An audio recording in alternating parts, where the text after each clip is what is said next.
Elle est née en 1963 et pourtant elle n'a pas pris une ride. Elle, c'est la Porsche 911. Porsche vient de sortir sa 8e génération. C'est une toute nouvelle voiture. Petit nom 992 pour les puristes. Elle ressemble beaucoup à sa devancière et pourtant il y a plein de choses qui changent. Le capot qui est plus nervuré, la prise d'air plus béante à l'avant, les voies avant et arrière qui sont désormais identiques, que ce soit sur les S ou sur les 4S. À l'arrière, sur toutes les versions, il y a désormais un bandeau lumineux rouge qui traverse toute la largeur de la voiture, plus le petit feu stop sur la prise d'air qui est maintenant en bas de la vitre, etc., etc. Bref, il y a plein de nouveautés. Mais les fondamentaux ne changent pas en termes de mécanique. On retrouve bien sûr le flat 6 en porte-à-faux arrière. Il fait toujours 3 litres et il est toujours turbo-compressé. Mais désormais, ces versions S ou 4S font 450 chevaux. Elles sont accouplées, c'est une nouveauté, à une boîte PDK à 8 rapports. Et on notera que c'est également la première fois que ce sont les versions S qui sortent pour le lancement d'une nouvelle génération et non pas les versions Carrera ou Carrera 4. Autre nouveauté en termes de design qui permet de reconnaître facilement cette nouvelle génération, les poignées affleurantes qui vont nous permettre de découvrir l'intérieur.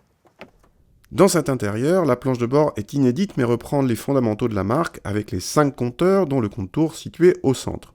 Mais de chaque côté trônent désormais des écrans de 7 pouces qui affichent des compteurs à gauche, personnalisables quand même, et plein d'infos possibles à droite, dont le GPS, un compteur de G et bien d'autres.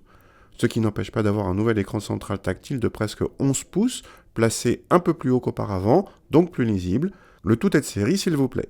Ça change ensuite au niveau des touches sous cet écran, dont certaines sont paramétrables, et le levier de vitesse de la boîte PDK, obligatoire pour l'instant, a changé aussi et peut faire penser à certains rasoirs électriques. En face du passager, les inserts décoratifs sont personnalisables.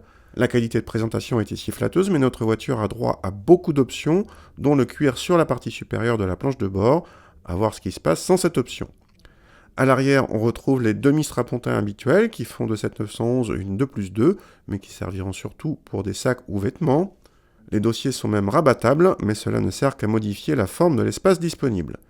Le vrai coffre est à l'avant et contient officiellement 132 litres sur notre version Carrera 2S, la même valeur que sur la 4S. Comme d'habitude dans ce genre d'engin, on va commencer par vous faire profiter du bruit du moteur. Donc ici, le flat 6 3 litres biturbo. C'est parti.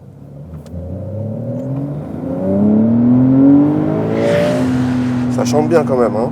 Avec 450 chevaux et 530 Nm de couple, c'est-à-dire 30 chevaux de plus et 30 Nm de plus que la Carrera S de génération précédente, on gagne 4 dixièmes pour le 0 à 100, c'est-à-dire qu'avec le pack chrono, on est à 3 secondes 5, donc ça pousse très fort, on est vraiment dans un bon niveau de sportivité et de performance. Et ce qu'on apprécie beaucoup avec ce moteur, c'est à la fois sa souplesse d'utilisation, il repart très fort à bas régime, il monte sans s'essouffler jusqu'à 7500 tours, c'est quand même pas mal pour un moteur turbo, et puis il n'y a quasiment pas de temps de réponse. Un mot sur la boîte PDK, 8 rapports désormais. Alors Porsche dit qu'elle est encore plus rapide qu'avant, honnêtement elle était déjà tellement quasiment instantané qu'on ne voit pas la différence. Par contre, ce qui est sûr, c'est que comme il y a plus de rapports, ça permet de raccourcir les intermédiaires, et donc d'être plus facilement sur le bon rapport. À noter que la VMAX est obtenue en 6e. Côté châssis, on commence par un bémol. En fait, par rapport à la génération précédente, on a perdu en confort. C'est particulièrement patent à basse vitesse. Donc cette 911, c'est moins un outil de balade qu'avant. Par contre, il est indéniable qu'on a gagné en efficacité, surtout les versions 2S qui sont avec des voies élargies à l'avant et à l'arrière, donc des vitesses de passage en courbe supérieures.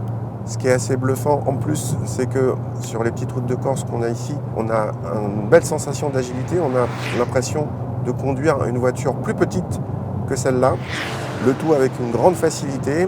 Et cerise sur le gâteau, cette 911 n'oublie pas de donner des sensations, beaucoup de sensations à son conducteur, elle ne parle beaucoup. Bref, cette 911 génération 992 est vraiment un grand cru. Passons sur les consommations, forcément élevées vu les prestations et qui engendrent le malus écologique maximal de 10 500 €. Sachez quand même que le 911 hybride est prévu pour cette génération. Mauvaise nouvelle en tarif, en revanche, il a généreusement augmenté puisqu'il démarre désormais à 122 000 €, soit 4 000 de plus que la précédente Carrera S PDK, D'un autre côté, il y a des chevaux et des équipements en plus, notamment en aide à la conduite dernier cri. La 911 Carrera de base sera un peu moins chère, mais restera sans doute au-dessus des 100 000 €. C'est donc cher, mais l'engin est bluffant, repousse toujours plus loin les limites, et en plus, c'est une icône. Alors,